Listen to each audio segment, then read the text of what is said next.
¿Alguna vez te has preguntado si es correcto usar la ropa de alguien que ya ha fallecido? Puede parecer un acto inocente o incluso un homenaje, pero en el plano espiritual, esta acción puede tener implicaciones más profundas de las que imaginamos. En Deuteronomio 7:26, Dios advierte: no traerás cosa abominable a tu casa, para que no seas anatema como ella. Del todo la aborrecerás y la abominarás, porque es anatema. Este pasaje revela una verdad clave. Algunos objetos pueden cargar consigo una influencia espiritual que afecta nuestro entorno y nuestra alma. Hoy veremos cómo el uso de prendas pertenecientes a los muertos puede abrir puertas que Dios nunca quiso que cruzáramos. Te mostraremos cómo discernir el impacto espiritual de estas decisiones cotidianas, revelando lo que la Biblia dice sobre la herencia material ligada a la muerte. ¿Estás listo para entender lo que Dios tiene reservado para ti? Algunas prendas parecen inofensivas. Un abrigo colgado en el armario, un vestido que alguien amó en vida, un par de zapatos que aún conservan la forma del pie que los usó. Pero detrás de cada prenda puede haber una historia no contada, una huella invisible, una carga espiritual que no fue limpiada. Muchas personas conservan la ropa de sus seres queridos fallecidos como forma de honrar su memoria, o incluso la usan sin pensarlo dos veces. Pero, ¿y si te dijera que no toda herencia es bendición? ¿Y si el alma que partió dejó algo más que recuerdos? En la Biblia los objetos materiales nunca fueron meros elementos sin valor. Desde los utensilios del tabernáculo hasta los mantos de los profetas, todo lo que tocaba lo sagrado o lo profano quedaba impregnado de una dimensión espiritual. La historia de Eliseo es un claro ejemplo de cómo incluso una prenda puede portar una unción. En 2 Reyes 2, 13 a 14, después de que Elías fue llevado al cielo, Eliseo tomó su manto y con él dividió las aguas del Jordán. Esa acción no fue simbólica. El poder espiritual que reposaba sobre Elías fue transferido a través de un manto. Si un objeto podía cargar bendición, también podía contener carga negativa. El error comienza cuando creemos que solo las acciones tienen implicaciones espirituales y olvidamos que los objetos que nos rodean también pueden ser canales de influencia. No se trata de superstición ni de miedo irracional, sino de una comprensión bíblica de lo que es la transferencia espiritual. En Hechos 19, 11 a 12 leemos que Dios hacía milagros extraordinarios por medio de Pablo, al grado de que incluso los pañuelos y delantales que había tocado eran llevados a los enfermos, y las enfermedades se iban de ellos, y los espíritus malignos salían. Este pasaje poderoso demuestra que el contacto físico con objetos puede provocar un impacto directo en el ámbito espiritual, para bien o para mal. Ahora imagina qué podría estar ocurriendo si usas ropa que perteneció a alguien que murió en medio de sufrimiento, angustia, rencor o incluso con asuntos no resueltos en su vida espiritual. Lo que esa persona no sanó, lo que no liberó, lo que no confesó, puede quedar impregnado en su entorno y su ropa es parte íntima de ese entorno. No es raro escuchar testimonios de personas que, tras usar una prenda de un difunto, comenzaron a sentir tristeza inexplicable, pesadillas recurrentes o sensaciones de opresión. No es coincidencia, es una transferencia. En muchas culturas antiguas, incluso aquellas mencionadas en la Biblia, la ropa de los muertos era separada, quemada o enterrada con ellos. No por rituales vacíos, sino por un entendimiento espiritual que reconocía que no todo debe ser traspasado. En Josué 7, la historia de Acán nos muestra cómo El guardar objetos malditos puede traer consecuencias desastrosas. Acán tomó un manto babilónico prohibido, entre otras cosas, y lo escondió en su tienda.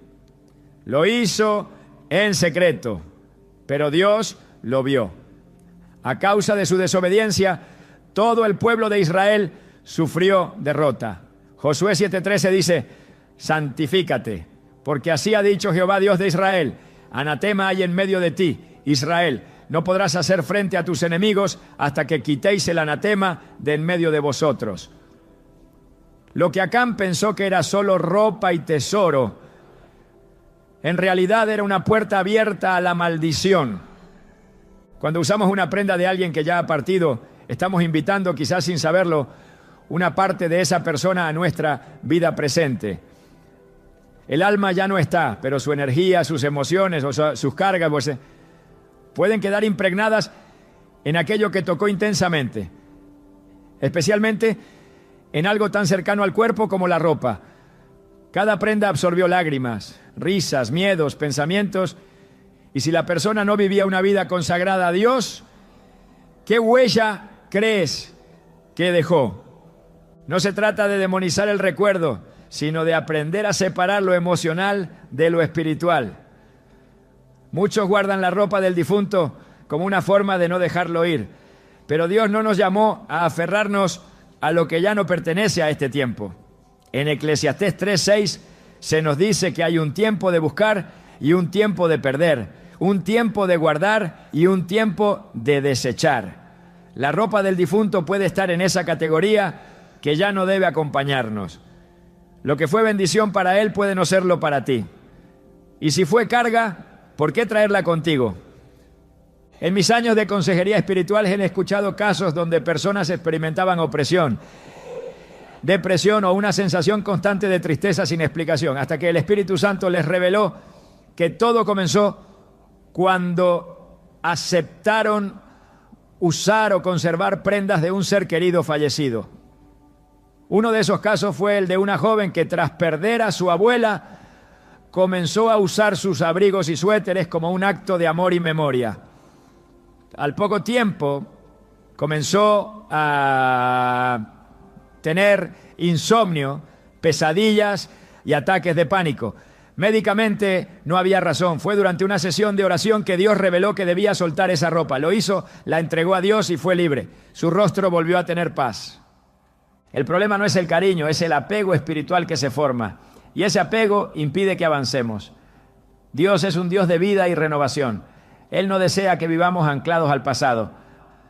Filipenses 3:13-14 nos anima con estas palabras: olvidando ciertamente lo que queda atrás y extendiéndome a lo que está delante, prosigo a la meta.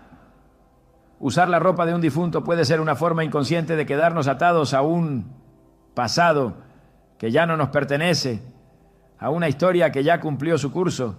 Incluso en el Antiguo Testamento, cuando alguien era declarado impuro por causa de la muerte, tenía que someterse a un proceso de purificación. Números 19, 11-12 declara: el que tocare cadáver de cualquier persona será impuro 7 días. Al tercer día se purificará con agua y al séptimo día será limpio. Este principio espiritual también puede aplicarse a los objetos cercanos al fallecido. Aunque hoy no vivamos bajo la ley mosaica, el principio de santificación sigue vigente. Dios nos llama a cuidar nuestra vida espiritual con responsabilidad. Algunos preguntarán: ¿y si la persona fallecida era creyente? ¿Y si vivió una vida de fe? Incluso en esos casos hay que orar, porque no estamos hablando solo del alma de quien partió, sino de nuestra necesidad de cerrar ciclos correctamente. Dios nos enseña que cada etapa tiene su tiempo y su propósito. Aferrarnos a lo que fue, por muy santo que parezca, puede ser una trampa disfrazada de amor. Cuando el profeta Samuel murió, Saúl buscó su espíritu por medio de una divina. Lo hizo porque no quería soltar, porque aún necesitaba respuestas. Pero Dios no aprobó esa decisión. La conexión con los muertos, directa o indirectamente, no es parte del diseño de Dios para nuestras vidas, ¿no? Y usar su ropa es una forma sutil de mantener esa conexión. No lo decimos por temor, sino por sabiduría espiritual. El enemigo es astuto. Siempre buscará puertas abiertas por donde entrar. Y los objetos sin discernimiento pueden ser una de ellas. Efesios 4:27 nos exhorta: ni deis lugar al diablo. Cuando traemos a nuestra vida objetos que pertenecieron a otros tiempos, sin consagrarlos, sin orar, sin preguntar al Espíritu Santo, corremos el riesgo de invitar conflictos espirituales innecesarios. El plan de Dios es libertad. Él quiere que vivas sin cargas ajenas, sin ataduras invisibles, sin pesos emocionales disfrazados de recuerdo. Su voluntad es que camine ligero, enfocado, lleno de vida. Isaías 43, 18 a 19 nos recuerda: no os acordéis de las cosas pasadas, ni traigáis a memoria las cosas antiguas. He aquí que yo hago cosa nueva.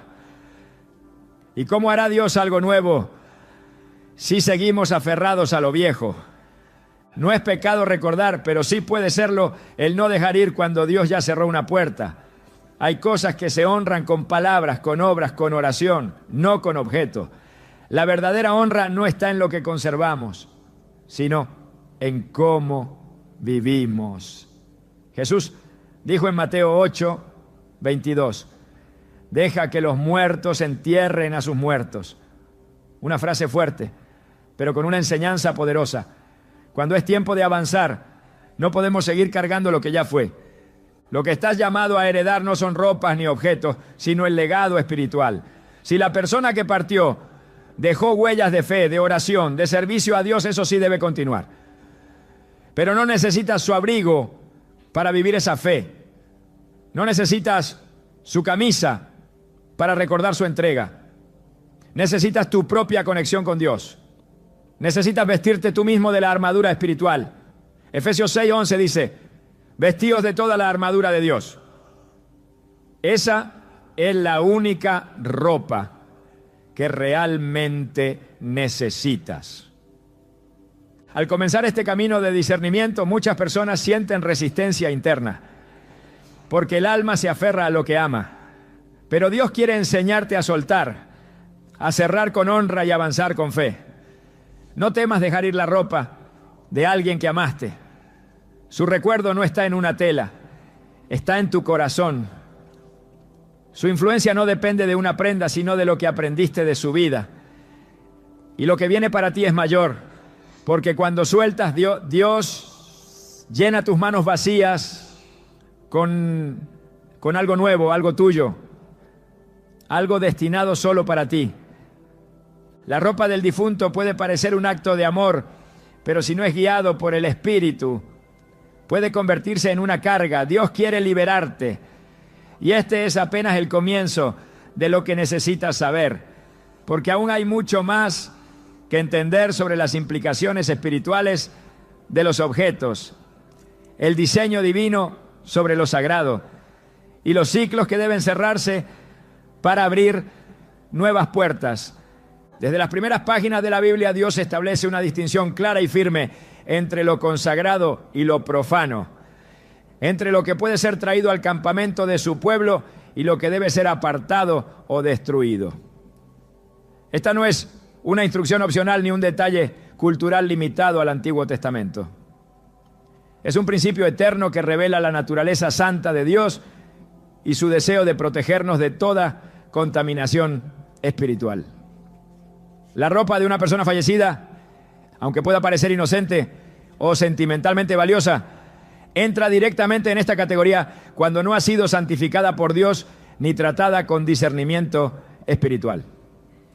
El error de muchos no radica en su intención, sino en su falta de comprensión sobre cómo actúa lo invisible en lo visible. Cuando Dios instruyó al pueblo de Israel en el desierto, lo hizo con detalle meticuloso. Nada quedaba librado al azar. Los utensilios del tabernáculo, los objetos personales de los sacerdotes, incluso sus vestiduras, debían ser confeccionados y tratados conforme a normas estrictas, porque todo lo que tenía contacto con lo sagrado debía permanecer santo. En Éxodo 28:2, Dios ordena: harás vestiduras sagradas para Aarón tu hermano, para honra y hermosura. Y en Levítico 6:11 encontramos que el sacerdote debía quitarse sus ropas santas antes de salir del lugar santo, indicando que incluso el movimiento de una prenda de un ámbito espiritual a uno común debía seguir un orden divino. Esto nos revela que la ropa no era vista como un mero adorno, sino como un recipiente que podía contener, portar y transferir una dimensión espiritual. Cuando una vida termina, la historia que esa ropa absorbió no desaparece simplemente, permanece. Esta es la razón por la cual Dios instruyó en múltiples ocasiones a destruir ciertos objetos, incluso aquellos de gran valor material, si estaban contaminados espiritualmente. En Deuteronomio 7:25-26 dice con claridad: las esculturas de sus dioses quemarás en el fuego, no codiciarás plata ni oro de ellas, ni lo tomarás para ti, para que no tropieces en ello, pues es abominación a Jehová tu Dios. Y no traerás cosa abominable a tu casa para que no seas anatema como ella. La advertencia no se limita a ídolos. El principio subyacente es que lo que ha sido contaminado por la muerte, por el pecado o por prácticas contrarias a la voluntad de Dios, no debe ser llevado al hogar, porque se convierte en anatema. Y si eso es cierto con imágenes o metales, cuánto más con la ropa que ha estado en contacto directo con el cuerpo y el espíritu de una persona. El sistema levítico estaba impregnado de enseñanzas espirituales sobre el contacto con la muerte. En Números 19 se establece una orden detallada para la purificación de aquellos que han tocado un cadáver. Número 19, 11 lo afirma: el que tocare cadáver de cualquier persona será inmundo 7 días. Esto no era solo una cuestión de higiene, era una declaración espiritual. El contacto con la muerte conllevaba una impureza que debía ser limpiada mediante un proceso específico. El que no lo hiciera traía juicio sobre sí. Y aunque Cristo vino a cumplir la ley y a ofrecer un camino superior, no abolió los principios espirituales que ella revelaba. Él mismo dijo en Mateo 5:17: no penséis que he venido para abrogar la ley o los profetas. No he venido para abrogar, sino para cumplir. El mensaje sigue vigente. Lo muerto contamina. No porque el cuerpo en sí sea impuro, sino porque la muerte es la manifestación visible de la separación entre el hombre y Dios, introducida por el pecado. A lo largo de las Escrituras, Dios advierte sobre las consecuencias de no diferenciar entre lo santo y lo común. En Ezequiel 22:26, Él reprende a los sacerdotes por haber fallado en esta responsabilidad. Sus sacerdotes violaron mi ley y contaminaron mis cosas santas. Entre lo santo y lo profano no hicieron diferencia, ni distinguieron entre inmundo y limpio. Esta indiferencia espiritual, este descuido a lo que parece pequeño, es lo que abre puertas a la contaminación. Cuando se toma la ropa de un fallecido sin orar, sin discernir, sin consultar a Dios, se está replicando esa misma actitud. No distinguir entre lo que fue apartado y lo que puede usarse sin consecuencias. El diseño de Dios no solo es sabio, sino protector. Cuando Él ordena separar lo sagrado, no lo hace por capricho, sino porque conoce las consecuencias espirituales que pueden afectarnos si cruzamos límites que Él mismo estableció. En Levítico 10, 1 a 2. Los hijos de Aarón, Nadab y Abiú, ofrecieron fuego extraño delante de Dios, algo que él no les había ordenado. El texto dice que salió fuego de delante de Jehová y los consumió. Lo que parecía un detalle menor, ofrecer fuego con una fórmula distinta, fue tomado como una grave transgresión. Dios es santo y lo que nos rodea, si no es examinado con reverencia, puede ser el canal de una ruptura con su presencia. Así como no se podía llevar a casa el oro de los pueblos paganos, tampoco se debía guardar las vestiduras de los condenados. En Josué 7, cuando Acán ocultó un manto babilónico entre sus pertenencias, lo hizo porque lo vio atractivo, pero esa atracción le costó la vida. El manto había sido declarado anatema. No era el material lo que lo hacía peligroso, sino el decreto espiritual que pesaba sobre él. Y Dios no permitió que ese objeto permaneciera oculto. El juicio vino sobre todo Israel hasta que el manto fue expuesto y eliminado. Lo que traemos a nuestra casa importa. Lo que llevamos sobre nuestro cuerpo también. Dios se toma muy en serio lo que cubre a su pueblo. En Zacarías 3, el profeta tiene una visión del sumo sacerdote Josué, quien estaba vestido con ropas viles. El ángel de Jehová le ordena: quita esas ropas sucias.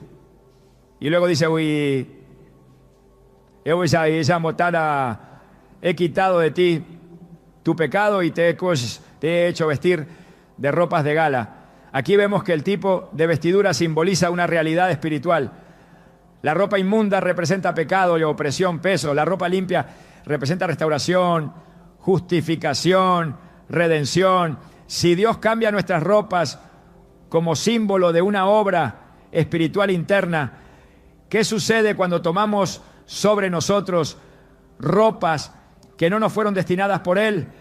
Cristo mismo, al hablar sobre la pureza, explicó que lo externo puede reflejar lo interno. En Mateo 23, 27, reprendió a los fariseos, comparándolos con sepulcros blanqueados, que por fuera se ven hermosos, pero por dentro están llenos de huesos de muertos y de toda inmundicia. No estaba hablando de ropa, pero el principio es el mismo. Lo que parece limpio a los ojos humanos puede estar profundamente contaminado a los ojos de Dios. Y esto es exactamente lo que ocurre cuando nos ponemos una prenda que perteneció a alguien que ya ha muerto, sin considerar su historia espiritual, su relación con Dios o las cargas que pudo haber dejado atrás. El pueblo de Israel fue formado bajo una cultura de santidad y separación. No solo debían abstenerse de tocar lo inmundo, sino que debían aprender a discernir lo que, aunque aparentemente bueno, traía maldición. Esa misma sabiduría es necesaria hoy. El guardar o usar ropa de un fallecido no puede basarse en emociones o costumbres, sino en obediencia. Lo emocional debe someterse a lo espiritual, porque si bien el amor honra el recuerdo, solo la obediencia honra a Dios. En el 1 Samuel 15, 22 se nos recuerda: se complace Jehová tanto en los holocaustos y víctimas como en que se obedezca a las palabras de Jehová. Ciertamente el obedecer es mejor que los sacrificios. Aplicado a nuestro contexto, podríamos decir: guardar una prenda en honor a alguien no es más importante que obedecer a Dios y proteger tu casa de toda contaminación. El Nuevo Testamento continúa esta línea de pensamiento al hablar del cuerpo como templo del Espíritu Santo. En 1 Corintios 6, 19, Pablo escribe: ¿o ignoráis que vuestro cuerpo es templo del Espíritu Santo, que está en vosotros, el cual tenéis de Dios, y que no sois vuestros? Si nuestro cuerpo es un templo, entonces lo que lo cubre, lo que se le pone encima, también debe ser tratado con cuidado. Dios cuida lo que somos, pero también cuida lo que usamos, lo que permitimos que nos acompañe, lo que dejamos entrar en nuestra atmósfera espiritual. Vestirse con lo que no ha sido consagrado puede significar abrir una puerta a lo que Dios nunca quiso que tocaras. El principio bíblico es claro, no todo lo que es lícito es conveniente. Primera carta a los Corintios 10:23 lo dice así: todo me es lícito, pero no todo conviene, todo me es lícito, pero no todo edifica. Hay prendas que pueden parecer bellas, costosas, valiosas, pero si no edifican, si no elevan, si no bendicen, no tienen lugar en tu vida. Especialmente si su origen está ligado a la muerte, a la pérdida, al pasado que ya no debe acompañarte. Dios no desea que tu caminar esté marcado por lo que otros dejaron atrás, sino por lo que Él ha preparado adelante. La ropa del difunto vista a través de los ojos de Dios no es solo una tela, es un testimonio, pues una huella, una señal. Puede ser un manto de recuerdos o una carga espiritual. La diferencia está en si ha sido santificada por Dios o si ha sido tomada sin su dirección. Porque si Dios te llama a ser santo, como Él es santo, también te llamará a cuidar cada aspecto de tu vida con esa misma santidad. Y eso incluye lo que portas, lo que traes a tu casa, lo que decides conservar. Este es el tiempo de examinar cada cosa a la luz de su palabra. Lo que parece bueno a los ojos del mundo puede estar fuera del diseño divino. La ropa del difunto no es simplemente una herencia, puede ser un vínculo que Dios no aprobó. Y si Él no lo aprueba, por más valor emocional que tenga, debe ser apartado. El camino de la santidad no es cómodo, pero sí es seguro. Y es el único que garantiza protección, paz y propósito. La muerte, desde una perspectiva espiritual, no es solo el final de la existencia física. Es también una transición que marca el cierre de una etapa en el plano terrenal y la apertura hacia otra dimensión que escapa al entendimiento humano. Este umbral, cargado de misterio y reverencia, no solo afecta al alma que parte, sino también a todo lo que le rodeaba, lugares, relaciones, objetos. Y entre los objetos más cercanos y cargados de simbolismo está la ropa.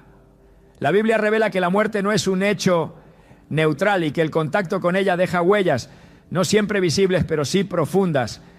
En ese contexto, usar la ropa de una persona fallecida no es simplemente vestir una prenda, es acercarse a una dimensión donde lo espiritual y lo físico se cruzan de manera directa. En Levítico 21, Dios instruye a los sacerdotes sobre cómo deben conducirse respecto a la muerte. Se les prohíbe acercarse a un cadáver salvo por un familiar muy cercano. Esta ordenanza, lejos de ser insensible, reflejaba un principio mayor. El contacto con la muerte implica contaminación y, por tanto, separación del servicio sagrado.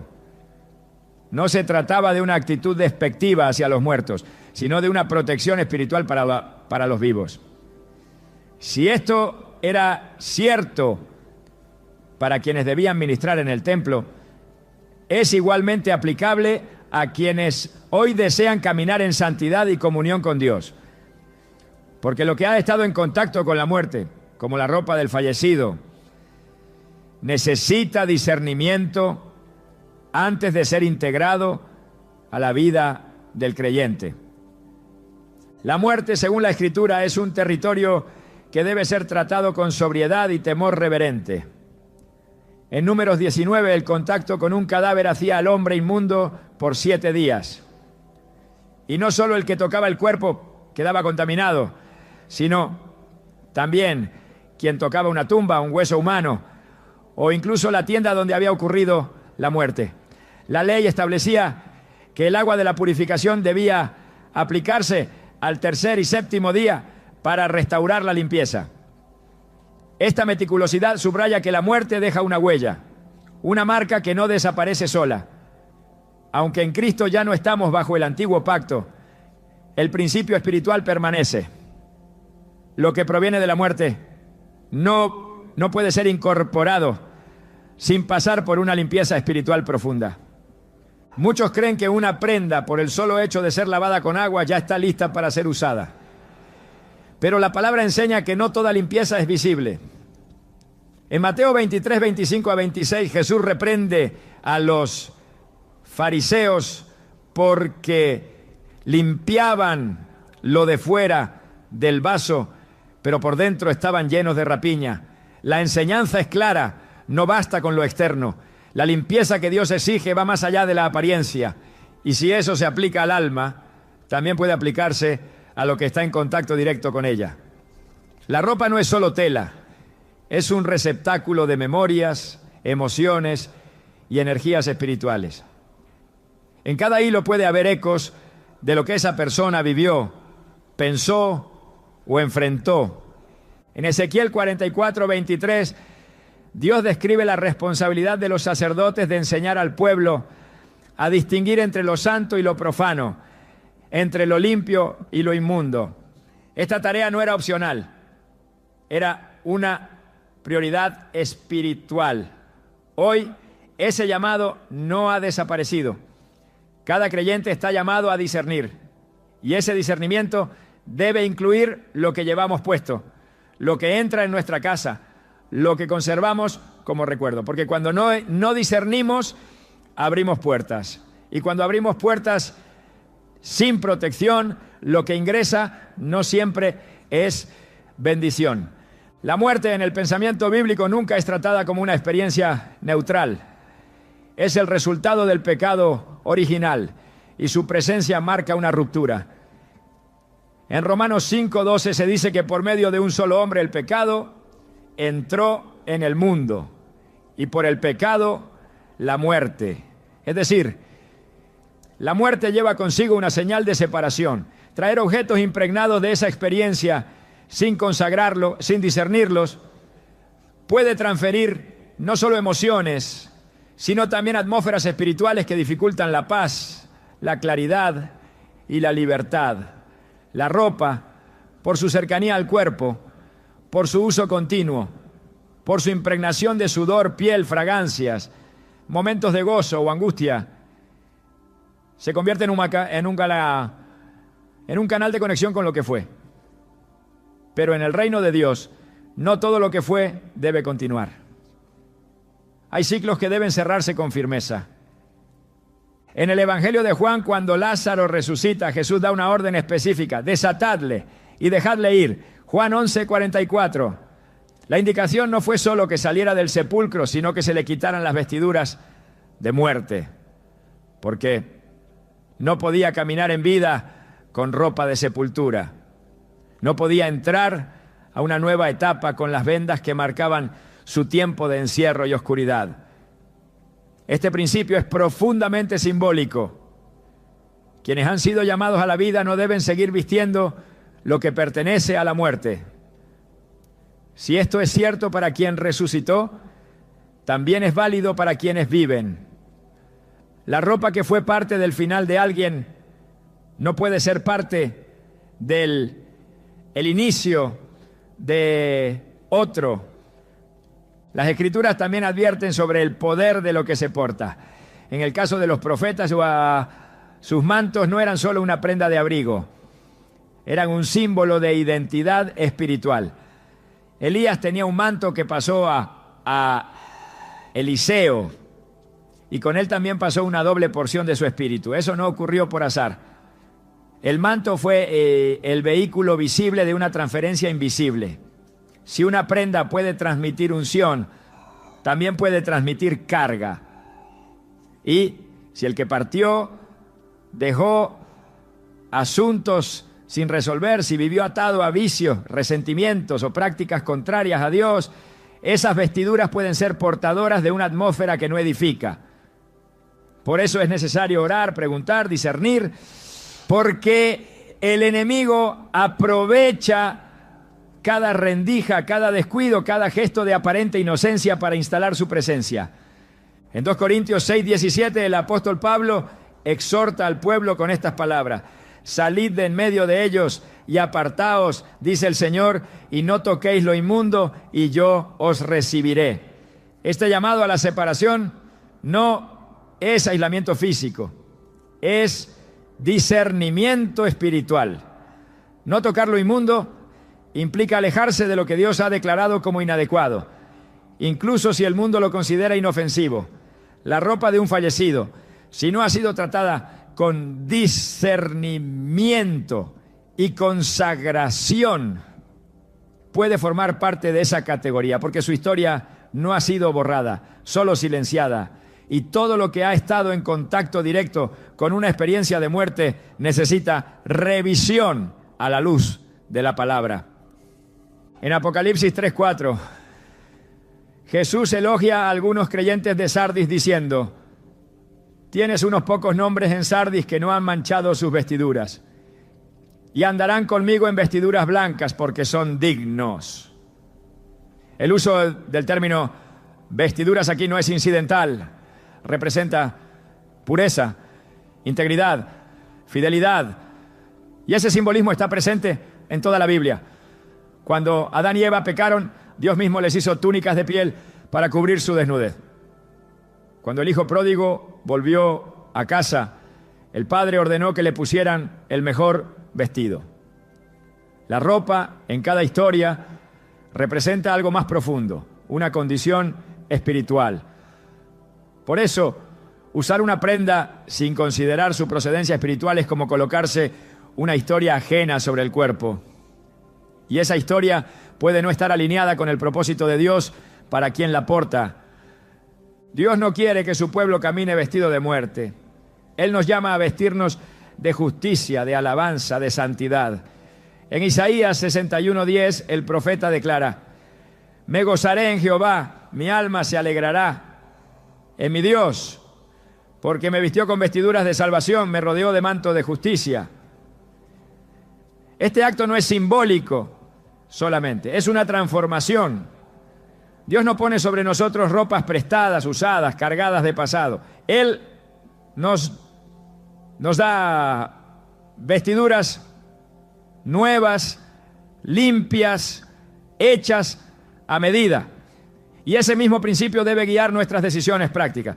Lo que ponemos sobre nuestro cuerpo debe estar alineado con lo que Dios ha puesto sobre nuestro espíritu. No hay espacio para contradicciones. Vestirse con ropa de una persona fallecida, sin importar cuán cercana o querida haya sido, debe ser una decisión guiada por el espíritu. No por necesidad, no por nostalgia, no por cultura. Porque las decisiones tomadas en el alma, sin el consejo del espíritu, pueden convertirse en yugos. Y un yugo, aunque invisible, puede ser más opresivo que cualquier carga visible. Dios nos llama a ser libres. Y la libertad comienza por revisar qué llevamos, qué conservamos, qué permitimos que permanezca cerca de nosotros. Si hay algo que proviene de la muerte que aún no ha sido redimido por la oración y el discernimiento, debe ser entregado, no asumido. Cuando Moisés subió al monte para encontrarse con Dios, tuvo que quitarse las sandalias. No porque fueran sucias, sino porque el lugar donde estaba era santo. Esa acción es reveladora. Lo que traemos desde abajo, desde lo cotidiano, desde lo que ha tocado el polvo, no puede entrar sin transformación al terreno de la santidad. De igual forma, la ropa que ha estado en contacto con la muerte no debe cruzar a tu nueva etapa sin pasar por el altar. Todo lo que toca tu cuerpo, toca también tu atmósfera espiritual. Y si Dios cuida tu atmósfera, tú también debes hacerlo. El llamado es claro. El discernimiento no es una sugerencia, es una protección. La ropa del fallecido no es un símbolo neutral, es un puente. Y si ese puente no ha sido cruzado con guía divina, puede llevarte a lugares donde Dios no desea que camine. Porque tú has sido llamado a la vida, no a revivir lo que ya fue. Has sido llamado a vestir gloria, no sombra. Y cada decisión que tomes con lo que portas debe reflejar la convicción de que fuiste apartado para vivir en la luz, no en la memoria perpetua de lo que terminó. Dios está formando un pueblo que camine con vestiduras limpias, alineadas con su llamado. Que cada paso que des, cada prenda que uses, cada cosa que conserves, esté sometida a la autoridad de su Espíritu. Porque no hay nada pequeño cuando se trata de lo sagrado. Todo lo que se lleva, todo lo que se hereda, todo lo que se porta, debe pasar por su aprobación. Solo así caminarás libre, limpio y en paz. Porque donde hay luz, no hay sombra. Y en tu vida no debe quedar rastro de lo que ya fue sepultado. En el mundo espiritual no existe tal cosa como una acción neutral. Todo lo que hacemos, todo lo que conservamos, todo lo que tocamos, tiene un eco. A veces visible, muchas veces imperceptible a simple vista, pero profundamente activo en el plano invisible. La muerte, desde la perspectiva de Dios, es más que el cese de la vida física. Es un punto de tránsito que abre y cierra dimensiones, que divide el tiempo en un antes y un después, que sella etapas y pide silencio, respeto y separación. Cuando una persona fallece, lo que queda no es solo su ausencia, también quedan sus huellas, su atmósfera, su historia, y entre todo lo que permanece en el mundo físico, la ropa ocupa un lugar especialmente íntimo, por su cercanía al cuerpo, por su constante uso, por su absorción de identidad, emociones, cargas y hábitos. No es un objeto cualquiera. Por eso, el alma necesita reposo. Y el reposo no es solo un estado espiritual del que parte, también es un acto de honra de quienes quedan. El alma que ha partido busca paz.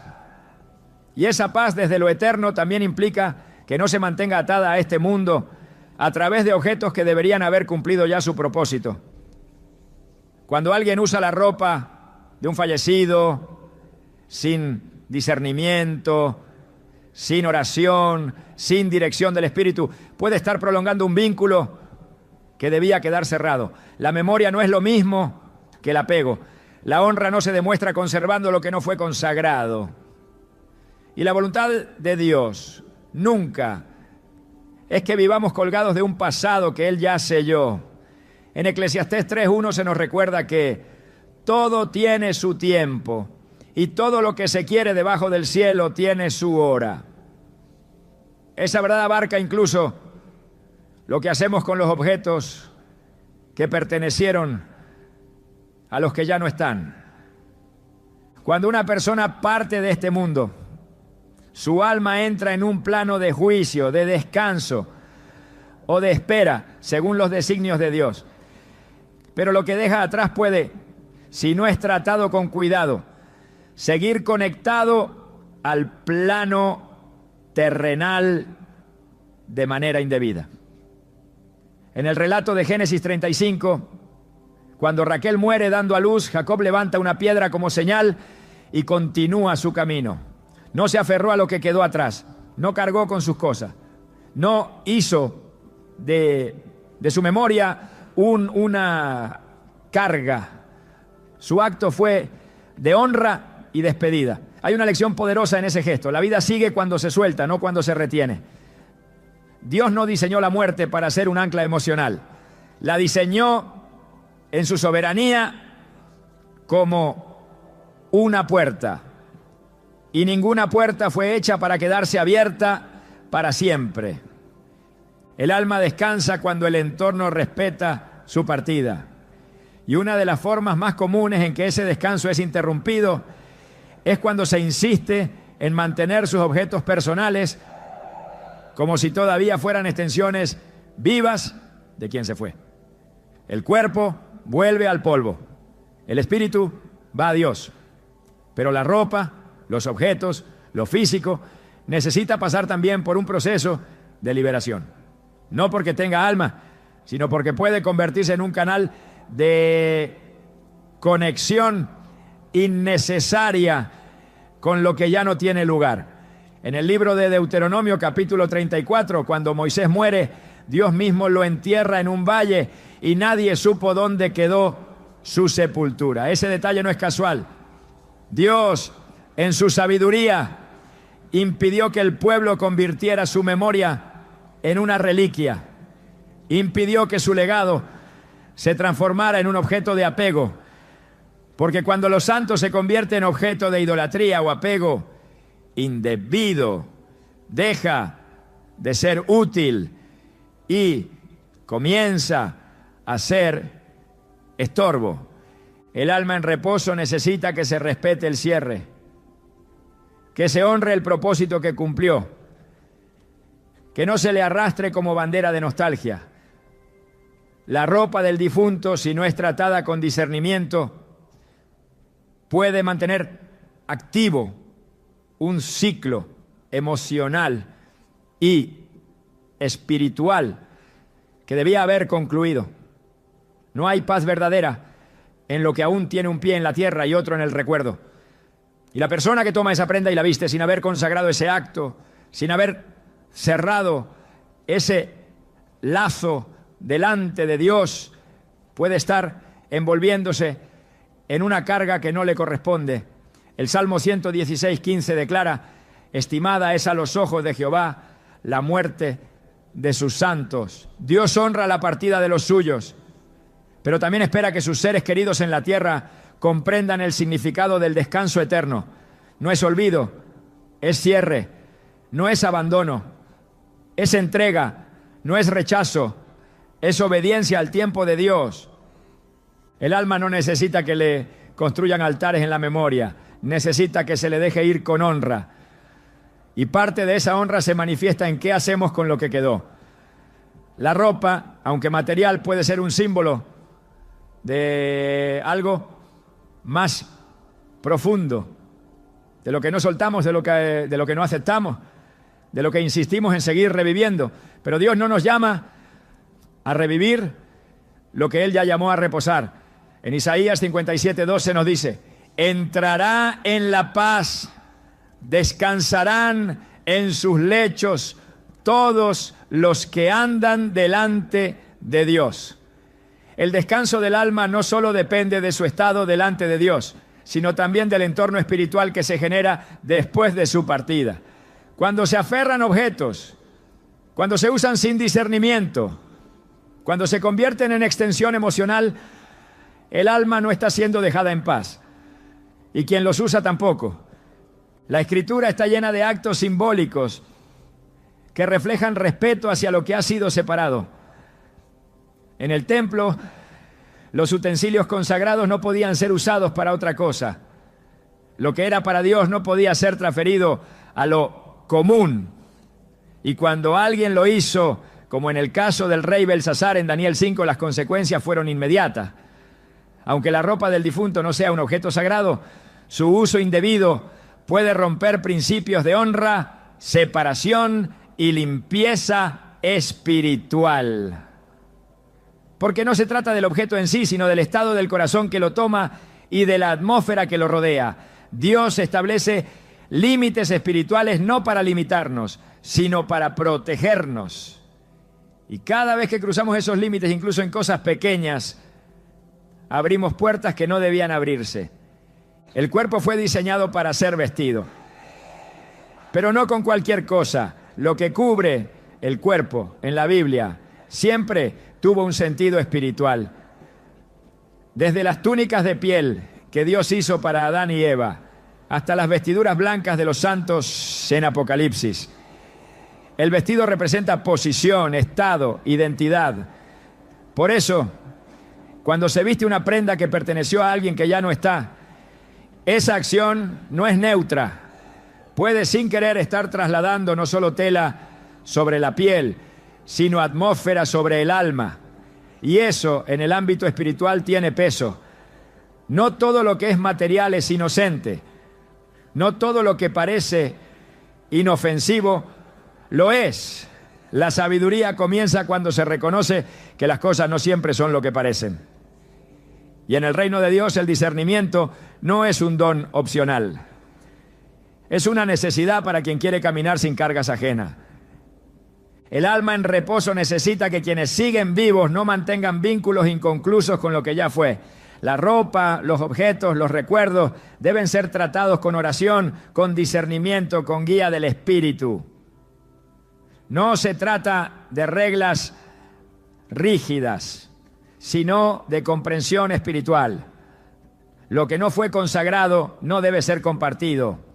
Lo que aún está impregnado de historia no resuelta no debe ser usado como adorno. La honra verdadera no consiste en conservar objetos.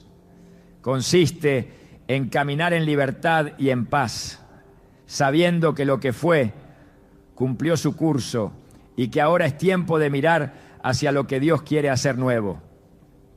En Filipenses 3:13 a 14, el apóstol Pablo expresa con claridad una actitud espiritual que debe marcar a todo creyente. Olvidando ciertamente lo que queda atrás y extendiéndome a lo que está delante, prosigo a la meta. Esta no es una negación del pasado, sino una liberación consciente de sus ataduras. El alma del difunto no necesita que su ropa continúe presente, necesita que su historia sea entregada a Dios y que quienes quedan en la tierra avancen hacia su propósito sin arrastrar cargas emocionales disfrazadas de memoria. Porque no todo recuerdo es bendición. Algunos, aunque bien intencionados, pueden convertirse en trampas si no se manejan con sabiduría. El descanso del alma no es solo una realidad celestial, también es una expresión terrenal. Se manifiesta cuando el entorno acepta el cierre, respeta el tiempo, honra la memoria sin idolatrarla y camina con fe hacia lo que sigue. La ropa que quedó atrás debe ser tratada como parte de ese cierre. Lo que no se consagra, se estanca. Y lo que se estanca, interrumpe el fluir de Dios. La atmósfera de una casa, el estado de ánimo de una persona, la libertad espiritual de una familia, pueden ser influenciados por pequeños gestos que no fueron filtrados por la oración. Por eso, cada decisión, incluso la que parece más simple, como guardar o usar una prenda, debe ser tomada con temor reverente. Dios no necesita que repitamos ritos, necesita que escuchemos su voz. Y muchas veces esa voz susurra en los detalles, en las decisiones pequeñas, en los actos cotidianos. La ropa de una persona fallecida puede parecer un asunto menor, pero en el mundo espiritual es una llave. Puede cerrar ciclos o mantenerlos abiertos. Puede traer paz o cargar el alma. Y quien desea caminar en libertad no puede ignorar el peso que una prenda puede tener si no ha sido santificada. Porque no todo lo que heredas está destinado a acompañarte. Algunas cosas fueron hechas para ser soltadas. Y cuando se sueltan, el alma en reposo descansa verdaderamente. Y la vida que continúa puede avanzar sin cadenas invisibles que la retrasen. El descanso del alma es una obra completa de Dios, pero también es una responsabilidad de quienes quedan. Cerrar correctamente los ciclos es parte del orden espiritual, y eso incluye revisar lo que quedó, lo que permanece, lo que aún no ha sido entregado. La paz no llega por accidente. Se cultiva en la obediencia, se sostiene en la sabiduría y se fortalece cuando cada parte de nuestra vida es puesta bajo el señorío de Cristo, incluso las prendas que cubren nuestro cuerpo. Porque cuando todo está consagrado, todo fluye. Y lo que una vez fue sombra, deja de tener poder. Porque el que camina en la luz no teme lo que quedó atrás. Simplemente lo honra, lo entrega y sigue adelante. Lo invisible afecta a lo visible. Esta verdad, aunque muchas veces ignorada, atraviesa toda la Escritura como un hilo sagrado que une lo que el ojo humano no puede ver con lo que el corazón espiritual es capaz de discernir. La ropa de una persona fallecida no es únicamente una pertenencia. Es un objeto marcado por una historia, una atmósfera, una trayectoria de vida que al no haber sido santificada puede arrastrar consigo más de lo que aparenta. En el mundo espiritual las cosas no se heredan por afecto, sino por alineación. Y lo que no fue purificado, consagrado o entregado a Dios puede convertirse en un canal de perturbación, desgaste y opresión silenciosa. No porque el objeto tenga poder por sí mismo, sino porque su carga no tratada puede interferir con la atmósfera espiritual de quien lo posee. Desde el principio, Dios ha hecho una clara distinción entre lo que Él bendice y lo que no debe tocarse. En el libro de Josué, capítulo 6, cuando Dios entregó Jericó en manos del pueblo, dio instrucciones específicas de no tomar ningún objeto del anatema. Pero en el capítulo siguiente, Acán tomó lo que no debía, entre ellos un manto babilónico. La consecuencia fue devastadora. La derrota vino sobre Israel y la presencia de Dios se retiró hasta que el objeto fue identificado y eliminado. La ropa entonces no era solo un símbolo de vanidad o lujo, era un objeto cargado espiritualmente. Lo que para el ojo natural era solo una prenda, para Dios era una violación del orden espiritual. No todo lo que parece inofensivo lo es. La Biblia muestra que hay niveles de transferencia espiritual. Elías dejó su manto a Eliseo y con ese manto no solo vino una tela, sino una doble porción del espíritu que había reposado sobre el profeta. El manto fue el vehículo. La herencia fue espiritual. Esto revela que las vestiduras pueden llevar consigo una carga, una atmósfera, una unción o una opresión.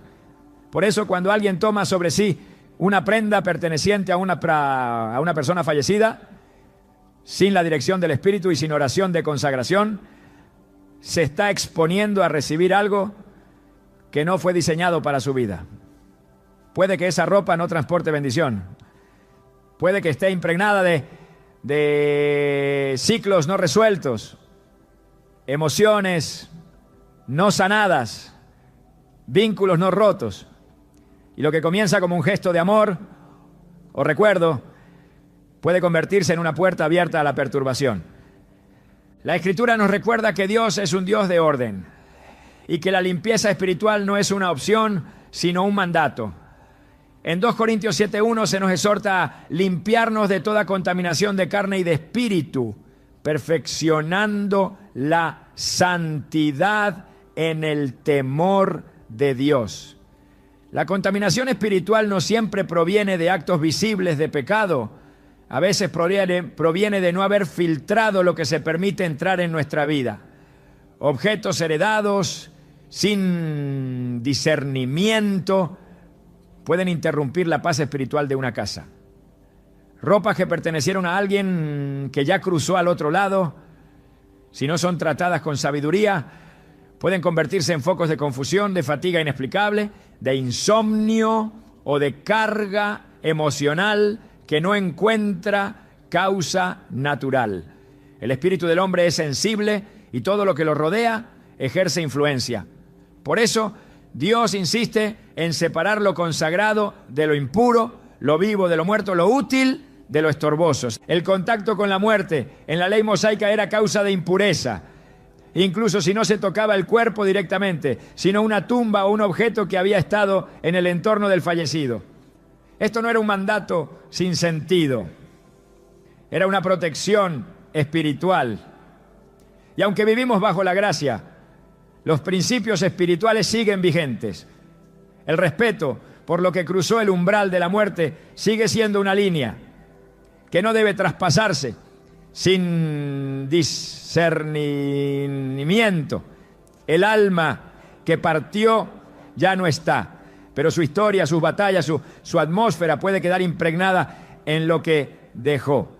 Y la ropa, por su naturaleza íntima, por su constante cercanía con el cuerpo, puede ser un receptor involuntario de esas cargas. En Hebreos 12:1 se nos insta a dejar todo peso y el pecado que nos asedia para correr con paciencia la carrera que tenemos por delante. No todos los pesos son pecado, pero todo lo que estorba, aunque sea legítimo, debe ser dejado atrás. La ropa del difunto puede no ser en sí misma un pecado, Pero si representa un peso emocional, una conexión no resuelta o una atmósfera espiritual que no fue redimida, entonces es un obstáculo. Lo que impide el avance, lo que nubla la claridad espiritual, lo que impone una carga emocional constante, debe ser evaluado bajo la luz del Espíritu. Porque Dios no llama a caminar con lastres ajenos, sino con libertad. En Apocalipsis 19:8 se habla de las vestiduras finas, limpias y resplandecientes que representan las acciones justas de los santos. Esto nos recuerda que la ropa tiene una dimensión simbólica que trasciende lo físico. No es casual que Jesús usara parábolas en las que el vestido marcaba estatus espiritual. En Mateo 22, el hombre que no llevaba el traje de boda fue expulsado de la fiesta. No porque el vestido en sí fuera el problema, sino porque simbolizaba la preparación, la santidad, la identidad espiritual. Por eso, en el ámbito espiritual, vestir algo que no ha sido purificado, que viene cargado de una vida que ya concluyó, puede ser un acto de contaminación sin intención. El pueblo de Dios está llamado a caminar en discernimiento, no por temor, sino por convicción. En Efesios 5:10 se nos dice, comprobando lo que es agradable al Señor.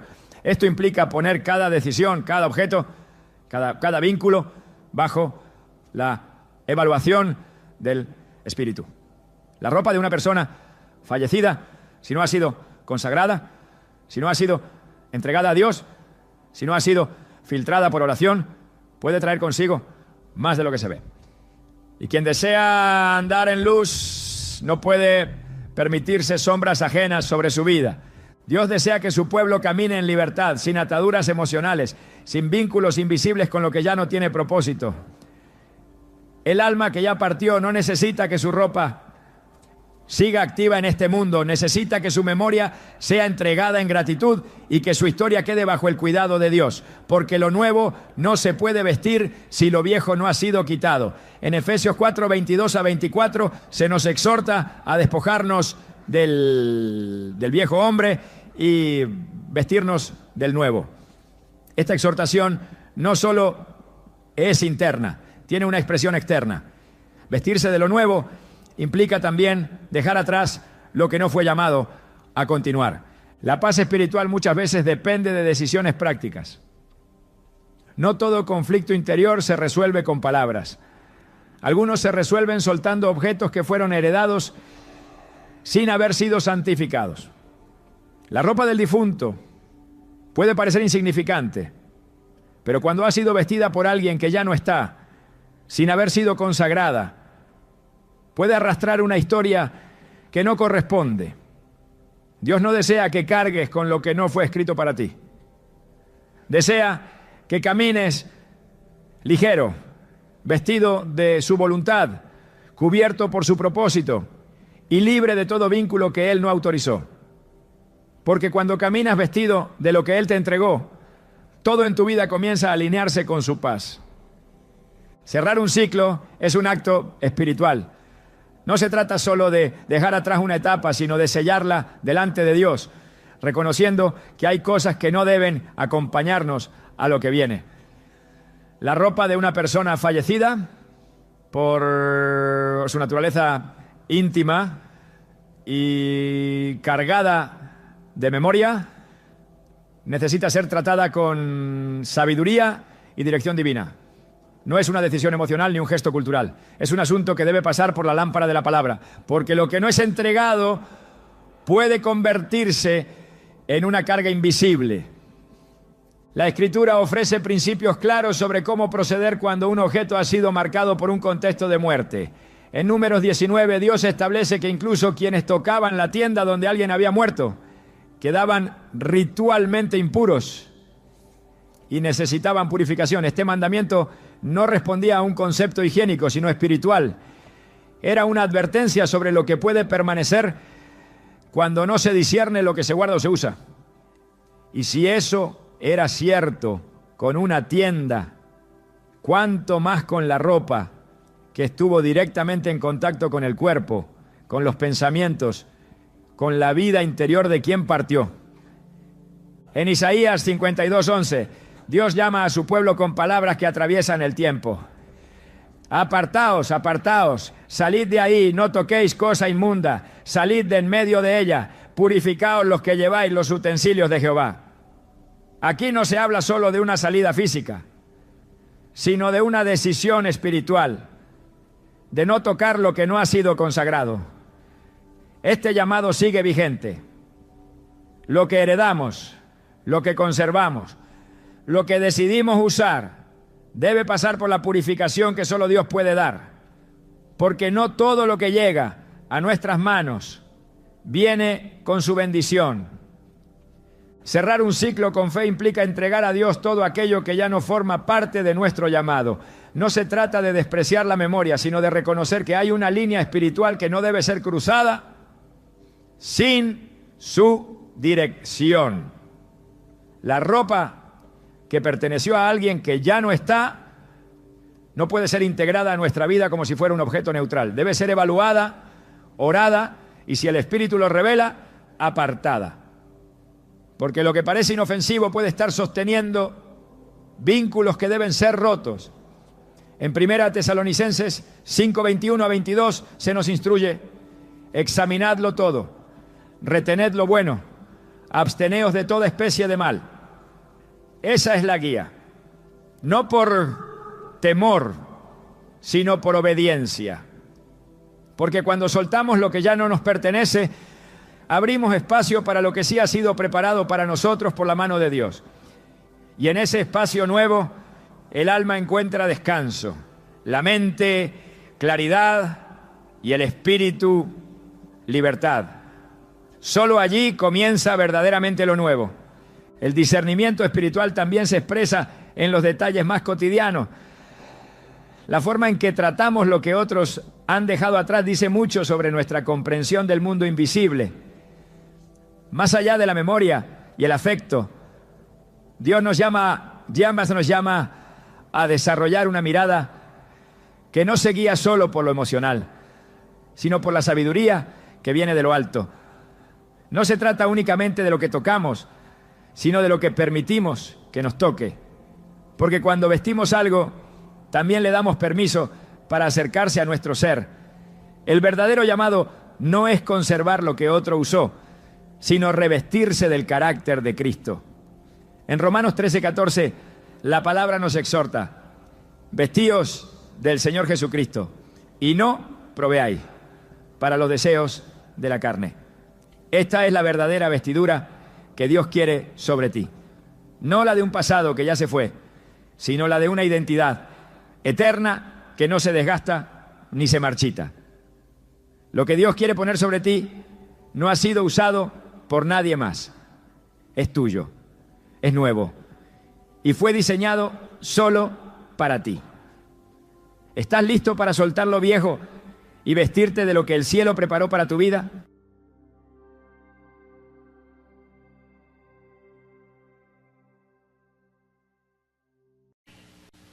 Y la Biblia dice que los primeros 3 años y medio, esos últimos 7 años serán paz, prosperidad, seguridad, y todo el mundo correrá detrás de ese hombre. ¿Cuántos van a estar aquí abajo? Están bien despiertos, nadie dijo amén a nada de lo que él vive. Gloria sea a Dios. Ahora la Biblia dice algo más. Dice que tendrá poder sobrenatural, pero no por fuerza propia. ¿Qué fuerza entonces la que tiene? Apocalipsis 13, verso 2, dice que el diablo le pasará su trono y todo su poder. El diablo imitando a Dios. Alaba lo que el Señor le ama. Eso veremos de aquí un ratito. Le pasa el diablo todo el poder a ese hombre. Todo, completo. Y todas las multitudes corren detrás de él, engañadas en una forma terrible. Y todo será prosperidad. Y se unirán todas las naciones. Y habrá paz aquí, se acabó la inflación. Y todo estaba prosperando de forma tremenda. Y él estará establecido ahí donde hoy en día está la Europa Occidental. Eso está en la Biblia. Donde hay 10 naciones a punto de establecerse unidas como un solo pueblo. Yo prediqué ahí, hermano, y la unidad es una cosa fantástica. Y en el 92 ya está oficialmente establecido que rompen todas las fronteras y serán los Estados Unidos de Europa. más de 300 millones de personas, políticamente y económicamente y en todo sentido más poderoso que Estados Unidos y cualquier nación. Ese es el imperio del anticristo, alaba lo que él vive. El séptimo imperio mundial, le aparecerá ese hombre y tomará la rienda de ese gobierno. Como se cumple en la Biblia, el que se pierde es porque quiere. Porque un cumplimiento profético como eso, que eso está desde cuándo está en la Biblia eso. Daniel profetizó eso hace más de 2500 años. Y que se cumpla ahora ante nuestros ojos, porque eso era para el tiempo del fin. Es de correr volando y agarrarse de Cristo Jesús. Porque aunque venga lo que venga, venga el anticristo, venga el diablo en persona, venga quien venga, hay un refugio. Alaba lo que él vive. Jesús lo dijo que sería como los días de Noé. Vino diluvio, acabó con la humanidad, pero había un refugio y el que se metió en el refugio escapó. Ahora hay un refugio más grande que el arca de Noé. Y el refugio está aquí en esta noche, está aquí en esta plaza de toros, está aquí, al lado de cada persona está ese refugio. Agárralo en esta noche, entre por esa puerta es Cristo Jesús, el Hijo de Dios, esa arca es el Cristo vivo, gloria a su nombre. No salga de aquí sin Jesús por nada. Que todo se cumple a pasos agigantados. Y ese hombre será prosperado en forma terrible, pero con el poder del diablo que estará sobre él. Pero oiga esto que no es lindo, que lo vamos a ver en detalle al final del mensaje. Dice que le será dado destruir el pueblo de los santos. ¿Y eso? Por eso que hay gente que dice que la iglesia pasa por la tribulación. No es que la iglesia pase por la tribulación, esos son los que se quedaron. Porque cuando suena la trompeta, ¿quiénes se van a ir? Frutos maduros, gente que ha nacido de nuevo, gente que son testigos de Jesús, gente que tienen frutos, gente que realmente han buscado a Dios con toda su alma y todo su espíritu, y montones de evangélicos que están a media se quedaron. Sonríase, que silencio, parece que es una temporal. Hermano, hay que buscar a Dios de corazón. Esto no es un jueguito de religión como la religión del mundo. Aquí hay que buscar al Señor, aquí hay que vivir en un primer amor con Jesucristo. Y muchos creyentes evangélicos, aún llamados aleluya, se han modernizado en este tiempo y ya no buscan a Dios de todo corazón. No, ahora las cosas son suavecitas. No, hermano, no lo tomes suave. Agárrese con todo. Te pelea cara a cara contra potestades satánicas que lo quieren destruir y lo quieren deshacer y lo quieren poner tibio. A los tibios los vomitará por su boca. Se quedarán abajo millares evangélicos y van a enfrentar al anticristo. Pero el Señor prometió y dijo que el trigo maduro sería arrebatado hacia el granero del cielo antes de que la paja ardiera en fuego que nunca se apagara. ¡Gloria a Dios! El Señor prometió clarito. Apocalipsis capítulo 3, verso 10. Y los que guarden la palabra de mi paciencia, a esos libraré de la prueba que viene sobre todos los habitantes de la tierra. Quiere decir que no es cualquier evangélico, ni cualquier aleluyita, alaba lo que el Señor le ama, son los aleluyas esos que guardan la palabra y la palabra es lumbrera para nuestros pies y nos movemos en ella y no miramos para el lado ni para atrás, miramos para arriba porque somos de arriba y buscamos la gloria de arriba porque somos ciudadanos del reino eterno y estamos esperando el rapto de la iglesia. Alabado sea Dios. Jesús dijo en estas palabras, Lucas 21, verso 36, para que vean por qué fue que se quedaron tanto. Dijo, cuando veas todas estas cosas, dijo, vela y ora en todo tiempo si quieres escapar y estar en pie delante del Hijo del Hombre. ¿Y cuántos creyentes se mueven en ese ambiente hoy en día? Guardando la palabra ahí, orando profundamente. Hay montones evangélicos que no oran ni 5 minutos al día. Alaba lo que le ama. Sin oración no hay vida. Jesús mismo, que era todo Dios en un cuerpo humano, mira, tuvo que orar como nadie oraba jamás. Y en ocasiones amanecía la noche entera. Y cuando era muy de noche estaba arriba en el monte orando. Y echaba las multitudes para afuera. Y los discípulos para afuera. Y para el monte a hablar con el Padre que lo había enviado. Alabado sea Dios. Quiere decir que Él mismo lo dijo. Vela, ora en todo tiempo si quieres escapar. Vela para que no caigas en tentación. Y a sus discípulos les enseñó a orar. Y le dio ejemplo. Cuando suena esa trompeta, Jesús lo dijo. Unos serán tomados y otros serán dejados. Y ese pueblo que se queda tendrán que enfrentar al anticristo. Y dice que él hará guerra. Apocalipsis capítulo 13, verso 7. Hará guerra contra los santos y les será dado vencerlos. Quiere decir que los que se queden abajo lo van a pasar mal. Eso vamos a hablar más detalle al final del mensaje. Sonríase, tenga paciencia, que el Señor le ama. Bendito sea Dios. Que sí que ese caballo blanco, fíjense en este punto, y ese jinete con corona, con un arco en la mano, hombre de guerra. Fíjese cómo es un engañador, un caballo blanco que puede hacer creer uno que es de Dios. Y multitudes aquí abajo correrán detrás de él. Todas las naciones, pueblos y tribus creerán en ese hombre. Y unirá toda la tierra en los primeros 3 años y medio de su reinado, y habrá paz. Y todo el mundo creerá que llegó el Redentor de la humanidad. No sabe que es el diablo con cara de gente. Mi alma te alaba, Jesús. Pero antes de que eso aparezca, oígalo bien, antes de que aparezca ese anticristo, antes de que esos últimos 7 años de esta edad comiencen, el pueblo de Dios vuela para el cielo como águilas. Jesús prometió librarnos de lo que viene. Y la Biblia dice bien claro que mientras lo que está en medio no se ha quitado, no aparece el anticristo. ¿Y quiénes son los que estamos por el medio?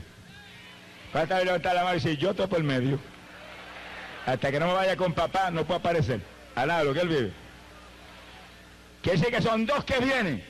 Viene el anticristo, el del diablo, el de las Naciones Unidas, al lado, lo que él vive. Lo están esperando las Naciones Unidas, y la humanidad está esperando ese hombre que traiga paz y una a los pueblos. Ese viene. Satanás lo envía. Pero viene otro de arriba. Príncipe de la paz. Rey de reyes y Señor de señores. Cristo Jesús, el Hijo de Dios. Y aquí está un punto lindo. ¿Cuál de los 2 llega primero? ¿Cuál es más rápido? Jesús viene primero como ladrón en la noche a llevarse a su pueblo. Y después que se lleva el pueblo, aparece el anticristo. Después bajaremos de arriba a darle una golpiza en el nombre de Jesucristo. Sonríese, que el Señor le ama. Por eso que el diablo no puede presentar al anticristo ahora. Porque si presenta al anticristo ahora, nos metemos en oración y en ayuno, todos los aleluyas que hay aquí abajo, y le caemos encima y tiene que desaparecer del ambiente. Pero cuando se vaya ese pueblo que tiene el poder de Dios, ese pueblo limpio, santo del Señor, vuela y desaparezca, entonces él aparece.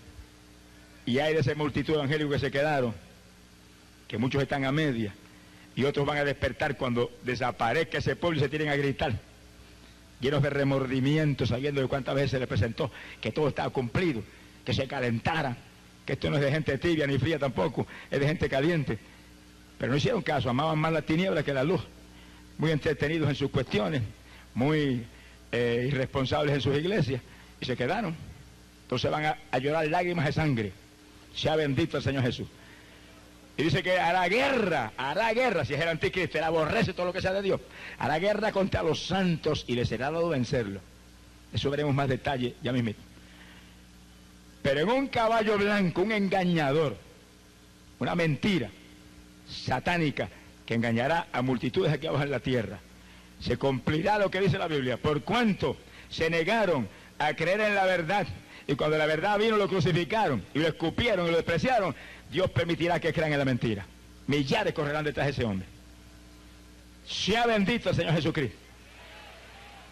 Y dice que el Señor rompió el segundo sello y apareció un caballo rojo, y el que lo monta dice que quitará la paz de la tierra, y los hombres se matarán los unos a los otros. De la tierra, toda la tierra en guerra, la tercera guerra mundial. Millares perecerán en esa guerra terrible. Bueno, la Biblia habla en detalle sobre esa guerra. Apocalipsis 16, verso 13, dice que Satanás enviará demonios, cobran señales por todas las naciones y engañarán las naciones y los reunirán para la batalla del gran día del Dios Todopoderoso. Y los congregaron en el lugar que en hebreo se llama Armagedón, un valle en Israel. Israel será el epicentro de la tercera guerra mundial, lo que le espera a Israel todavía. Lo que cuesta darle la espalda a Jesucristo. ¿Cuántos de aquí están de cara al Señor? ¿Y cuántos están de espaldas al Señor? Hubo humanos inteligentes que bajaron como a 100 millas por hora, al lado de lo que Él vive. Sea bendito el Señor Jesucristo. Mi alma te alaba, Jesús. Gloria sea a Dios. Quiere decir que la guerra viene, eso no hay quien le impida. Pero hay un punto claro ahí. Apocalipsis capítulo 16. Verso 13, los demonios se mueven provocando a las naciones a la guerra, y cuando están provocándolas, el Señor le habla a Juan y le dice, ahora es que vengo como ladrón. Antes de que la guerra estalle, como ladrón en la noche desciende Jesús y se lleva a su pueblo. ¿Cuántos se van? Desaparece el pueblo de Dios y después estalla esa guerra. Pero si usted conoce la Biblia en forma precisa, sabe que los últimos 7 años de esta edad son atención de Dios para Israel. Y en los primeros 3 años y medio aparece el anticristo como pacificador. Y cuando esos 3 años y medio pasan, viene entonces la grande tribulación. Ahí que aparece como diablo. Y lanza a la tierra esa tercera guerra mundial terrible y todos los juicios terribles que caerán en esos días. Eso es lo que viene. Que se quede aquí abajo a saber lo que es tragedia. Bendito sea el Señor Jesús. Y el Señor dice que abrió el tercer sello. Y apareció un caballo negro. Y el que lo montaba tenía en las manos una balanza. Y alguien gritó, 2 libras de trigo por 1 denario. Mateo capítulo 20, el Señor habla de 1 denario como el sueldo de un día. Quiere decir que el sueldo de un día comprará 2 libras de trigo en esos días. Te muestra que los precios ahora están baratos, todo está bien barato ahora, comparado con lo que viene. Por eso que te ve que se aumentan los precios. Eso no es en Venezuela solo, eso es en todos los países de la tierra. Cuando yo fui a Europa, hermano, no se podía comprar nada ni para traerle souvenir a la gente en las casas. De los precios tan altos que hay en todo. Y usted va a Puerto Rico es lo mismo, y va a Estados Unidos es lo mismo. Y va a los países que usted cree más bajos económicamente y la inflación más alta, como México, que yo fui hace poco y estaba 2.700 por 1 el peso. Y todo está carísimo. Entonces todo es lo mismo, pero eso es empezando nada más, eso es principio de dolores, eso seguirá aumentando, eso seguirá aumentando. No se haga ilusiones, busca a Cristo de todo corazón, aquí no hay nada más que un refugio, Cristo Jesús, que suban los precios, que haya inflación, que haya lo que haya, agárrese de Cristo, que estos son señales del tiempo del fin, son señales de los últimos días, de que pronto volamos al cielo, échele mano al Hijo de Dios, llénese del Espíritu Santo, viva en santidad, aparte de este mundo asqueroso, que pronto será tarde, gloria sea a Dios. Bendito sea el Señor Jesús. Y para los días ya terribles, cuando la guerra está en su apogeo, fíjese que cuando habla del segundo sello está ya guerra mundial, pues naturalmente que las cosas estarán carísimas y escasas. Por el sueldo de un día, 2 libras de trigo. Sea bendito el Señor Jesús. Pero mientras hay esa escasez tan terrible aquí abajo, y esos precios tan altos, hay un pueblo que se fue en el rapto que está de bodas, sentados en las mesas de Dios, comiendo y bebiendo en las mesas del cielo, porque no se caiga aquello es humo, aquello es un reino real, y comeremos y beberemos en las mesas de Dios. Y Jesús dijo algo que a mí me hace saltar de alegría, dijo, y yo me ceñiré y me pondré a servirles. Como que nosotros no merecemos una cosa como esa, pero si Él lo quiere hacer, ¿quién le va a decir que no lo haga? Al lado de lo que Él vive. Ahora le servimos aquí a Él. Viene un día en que Él nos va a servir a nosotros en su reino arriba, al lado de lo que Él le ama. Es el esposo sirviéndole a su novia que está desposándose con Él arriba en las bodas del Cordero. ¿Cuántos se van? Mire, usted es inteligente, no se pierda algo tan maravilloso como esto. Usted es inteligente, a usted lo crearon imagen y semejanza de Dios, con inteligencia. Pero el que tiene inteligencia dice, alguno tiene inteligencia, busque a Dios. Que sí, que Dios no reconoce inteligencia por ningún otro lado. Usted puede ser un experto en electrónica, un experto en cohetería espacial. Usted puede ser el profesional de más prestigio del territorio. Puede ser un doctor en medicina, puede ser un arquitecto. Y si no tiene a Cristo, se le fue la inteligencia a los zapatos. Sonríase, el Señor le ama. No es inteligente en nada, porque usted ha agarrado lo temporal, ha agarrado las cosas que pasan, pero no ha agarrado lo eterno, no ha agarrado lo importante, lo que va a permanecer para siempre. Échale mano a Cristo Jesús y después lo demás viene por añadidura. Gloria sea a Dios, bendito sea Jesús. No es pecado que usted sea rico, ni es pecado que usted tenga una gran profesión, nada de eso es pecado. Lo que es pecado es que usted dé espaldas a Dios mientras tiene tantas riquezas terrenales aquí abajo. Está perdiendo el tiempo. Es un engaño satánico terrible como el grande que viene para toda la humanidad pronto. Agarre a Jesucristo primero. Y después que agarre a Cristo, ore a Dios para que le ayude, que Él prometió prosperarnos en todo sentido. Deseo que estéis en salud y prosperando, así como prosperen vuestras almas. Pero oiga el punto tercero, prosperando el alma creciendo espiritualmente, acercándonos a Él cada día más, y después lo demás que venga, gloria a Dios. Miren, en Estados Unidos hay gente que son millonarios y son llenos del Espíritu Santo. Y todo el dinero que tienen están todo el tiempo orando a Dios. Y en ningún canal de televisión, noticias que están en la Biblia, en el libro de Dios que no miente ni falla, noticias que están los hombres de Dios y mujeres de Dios que predican en esta época para advertencia de la humanidad. Córrase a Jesús en esta noche, amigo. Aproveche la buena voluntad de Dios para usted. Y la buena voluntad de Dios para usted es vida eterna. Avance que está en Cristo Jesús. Glorias a Dios. Este es el momento sublime de victoria, amigo, para usted. Lo trajeron aquí para ser salvado en esta noche. Para que pase de muerte a vida, de condenación a salvación, de las tinieblas a la luz, de la potestad de Satanás a la potestad de Cristo Jesús. Aproveche que eso es de gratis, Cristo pagó el precio, todo está hecho. Los brazos están abiertos, es cuestión de que usted se refugie en ese Cristo y viva. ¡Glorias a Dios! Bendito el Señor Jesús. El tercer sello se rompió y ese caballo negro, mostrando el hambre terrible que vendrá en esos días, como causa directa de la misma guerra. Sea bendito el Señor. Y dice que el Señor abrió el quinto sello y apareció un caballo amarillo. Y el que lo monta se llama la muerte.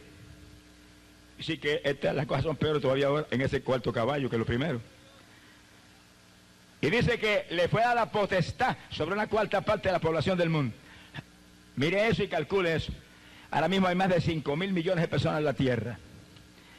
Y si le da potestad sobre una cuarta parte de la población del mundo, quiere decir que más de 1.000 millones de personas caerán bajo la muerte. Pero morir físicamente no significa gran cosa si usted tiene a Cristo. Porque Pablo decía, tengo deseos de morirme, ojalá me muera ahora mismo. Decía, porque para mí el vivir es Cristo y el morir es ganancia. Dijo, porque si me muero me voy con Cristo, lo cual será mucho mejor. Pero ese es el salvado, ese es el creyente, ese es el que tiene el Espíritu Santo, ese es el que se arrepintió de corazón. Pero el que está en pecado, ahí sí están las cosas malas.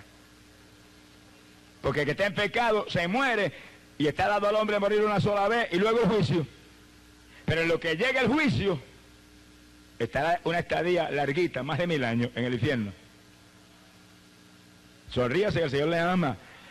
Usted tiene un poderoso Salvador. Usted tiene un Cristo que murió por usted. Usted tiene una sangre derramada que limpió el pecado de toda la humanidad. Usted tiene una persona preciosa que es el Espíritu Santo que está siempre buscando hombres y mujeres dispuestos a convertirse para llenarlos, alabados a Dios y hacerlos hijos del Dios viviente y testigos de Jesús aquí abajo. ¡Gloria a Dios! Cuestión de que usted se mueva hacia Jesús. El Señor lo dijo claro, que el que se acerca a Él se acerca a usted también. Mi alma te alaba, Jesús. Y dice que ese caballo amarillo, el que lo monta se llama la muerte y tiene potestad para matar una cuarta parte de la población del mundo. Terrible esos días que Jesús dijo, si no acortar esos días ninguna carne será salva. Pero oiga la palabra que dijo. Dijo, pero a causa de los escogidos esos días serán acortados. Se le quedó gente abajo por no buscar de corazón al Señor, que están abajo. Y tiene que cortar los días antes que le hagan pedazos a esa pobre gente también.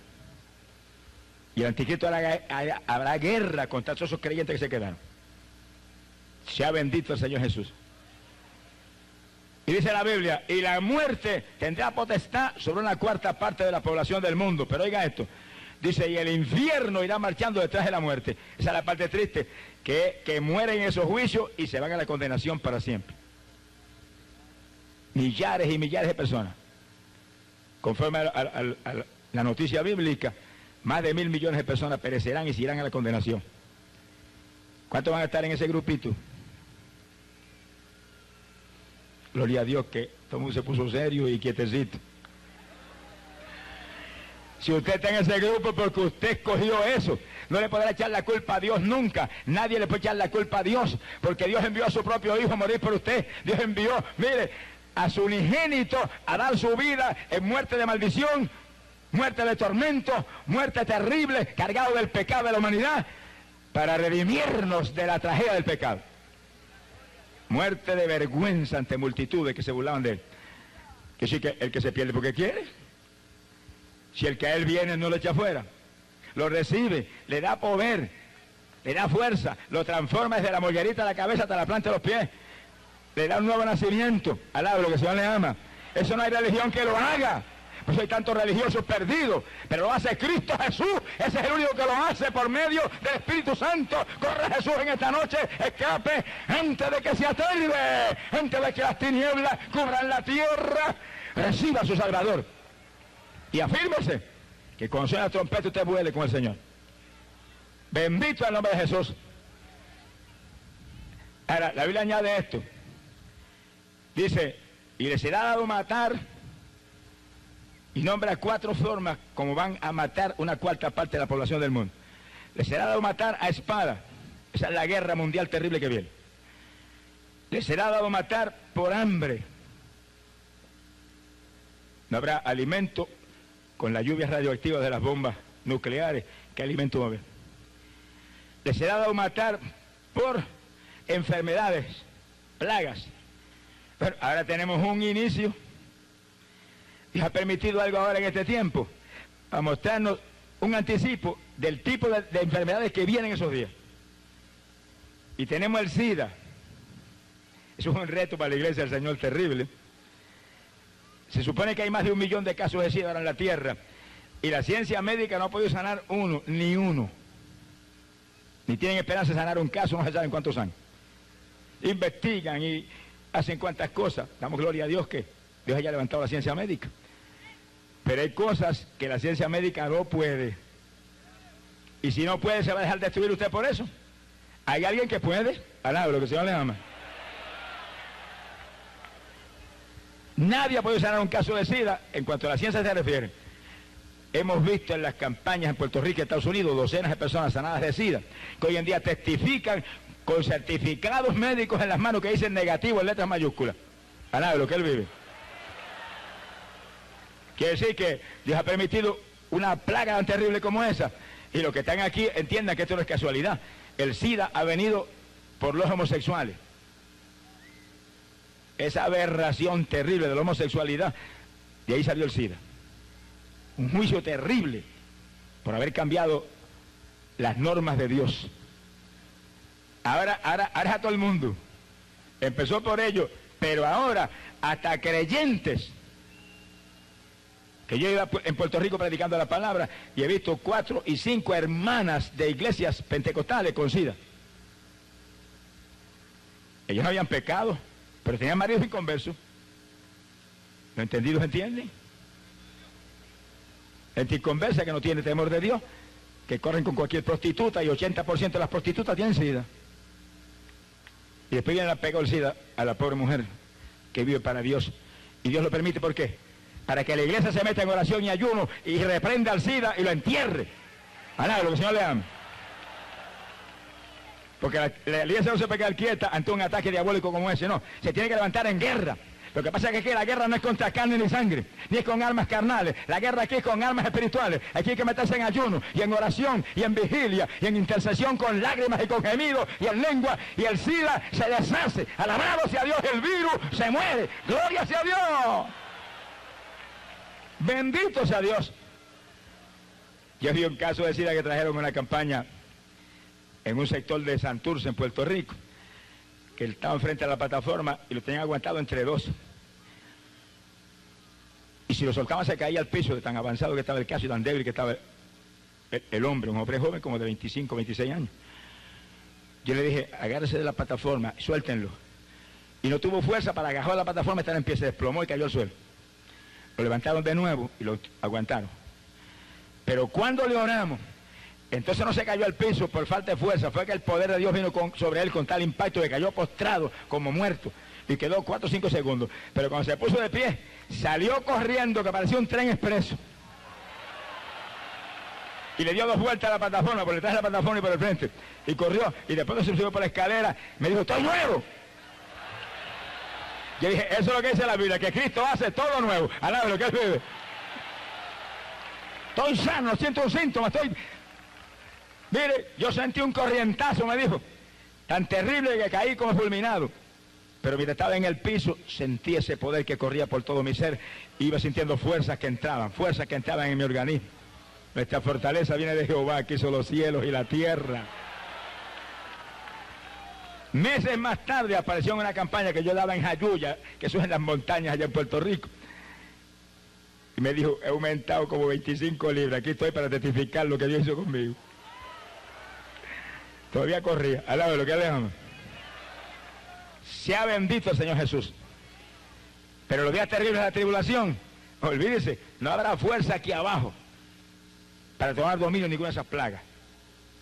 Y morirán por plagas, por hambre, por espada, la guerra terrible que estará sacudiendo. No se crea que son leoncitos ni jaguares. Son las bestias satánicas que estarán gobernando la tierra en esos días. Y hay que eso con cuidado. Apocalipsis, capítulo 13. En el verso 1, Juan vio en visión una bestia. Esa es la primera bestia. Fíjese que dice las bestias, plural. Tiene que ser más de una. Dice que él vio una bestia que salía del mar. Tenía patas como las de oso, semejante a un leopardo, y con boca como de león. Y dice que esa bestia, el diablo le pasó todo su poder. Le dio su trono y todo su poder. Y usted sabe que ese es el anticristo. Y Apocalipsis 13 es la gran tribulación en todo su apogeo. Y la palabra dice que recibió tal poder, pero de Satanás. Daniel dice, no por fuerza propia, tiene el poder que tiene. Ahí nos explica que es el diablo que le dio el poder. Y la palabra dice que las naciones, tribus, lenguas, corrieron detrás de él, engañados por él. Y Apocalipsis 13:7, que vimos hace un ratito, dice, haga guerra contra los santos y les será dado vencerlos. Ahora, fíjense ahora, ¿cómo es que va a vencer a los creyentes? Hay dos alternativas. Apocalipsis, capítulo 6, verso 9, dice que multitudes de creyentes que se quedaron perderán el cuello por causa de la palabra de Dios y el testimonio de Cristo que lo mantiene. Es decir, cuando el anticristo se enfrenten con el anticristo, dirán, soy de Cristo y no un paso atrás. Y los degollarán por causa del testimonio. Y Apocalipsis 6:9 dice que aparecen arriba en el cielo, debajo del altar de Dios, hablando con el Señor. Señor, ¿hasta cuándo vas a esperar para vengar nuestra sangre, los habitantes de la tierra? Y el Señor le dice, descansad un poco de tiempo más, en lo que el resto de vuestros hermanos que están abajo también son degollados por causa de esta palabra. Y los vistieron de blanco, oiga eso. Y para el paraíso, tranquilos, a esperar que se acabe esa tragedia. Sea bendito el Señor. Esa es una parte como los vencerá físicamente, pero se van con el Señor. Pero a otros los vencerá espiritualmente. Porque no se crea que todo el mundo va a tener el valor de resistir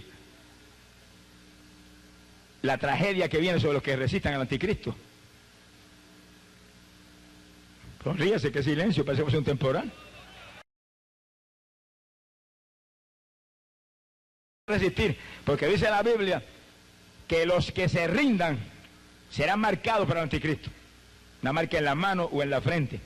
O le pondrán el nombre de la bestia o el número de la bestia, que es el 666. Y esos están sellados para muerte eterna. Y según los creyentes de Jesucristo, por medio del Espíritu Santo, estamos sellados para vida eterna. Esos serán sellados para muerte eterna. Mire cómo el diablo imita a Dios en todo.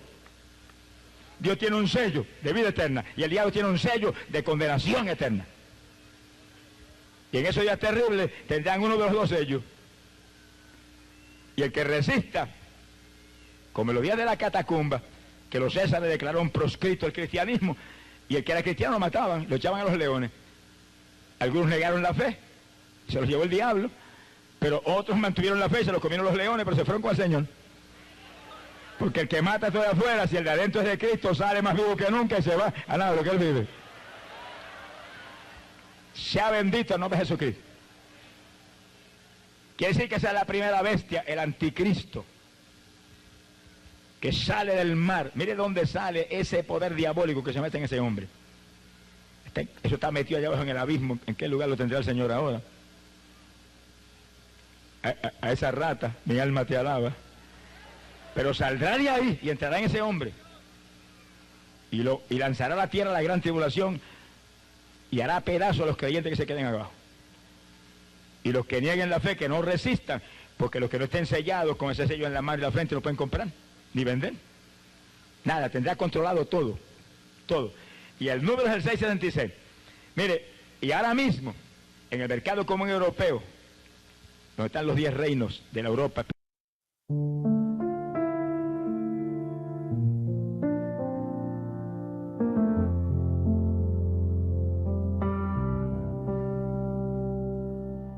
Your breath on frozen glass writes a word that doesn't last. Lines of heat, a fragile sign, proof that you're still close to mine. Every silence feels too loud when the world is breaking down. I lean into what I feel, something cold, something real. Breath of frozen glass, I see you fade, then pass. One touch, then it's gone. Still I hold on.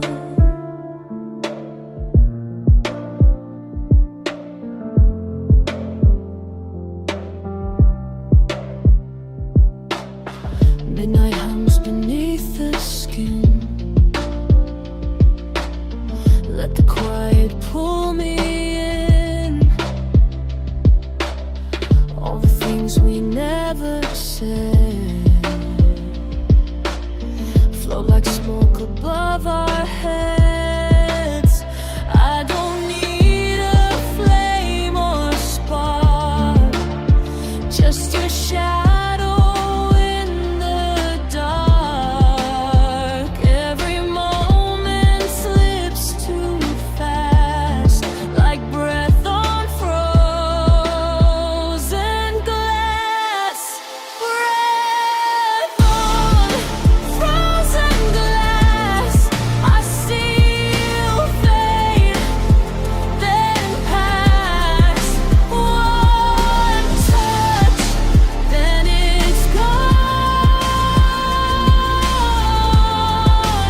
Still I hold on.